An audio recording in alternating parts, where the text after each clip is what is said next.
பெண்களுக்கு நான் என்ன சொல்ல வரேன் அப்படின்னா, அநேக இடங்கள்ல பெண்கள் சோர்ந்து போற காரியம் என்ன அப்படின்னு பார்த்தீங்கன்னா, பல பிரச்சனைகள் சொல்லலாம். நம்ம நம்ம நம்ம நேசிக்கிறவங்க நடந்துக்கிற விதம் கொஞ்சம் பாதிப்பாச்சுன்னா, அவங்க சோர்ந்து போயிருவாங்க.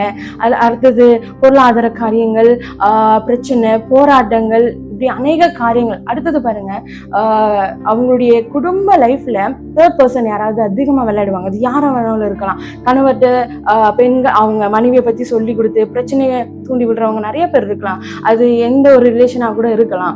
அப்போ இவங்கனால கூட சில நேரத்துல அவங்க சோர்ந்து போயிருவாங்க. என் வாழ்க்கையில இவங்க ரொம்ப விளையாடுறாங்களேன்னு சொல்லி இப்படிப்பட்டதான காரியங்கள்னாலதான் ஆண்டவரையே மறந்து, அபிஷேகத்தையே மறந்து அவங்க ஒரு அவங்களுக்குள்ளார ஒரு மனத்தாழ்மை வந்துருது.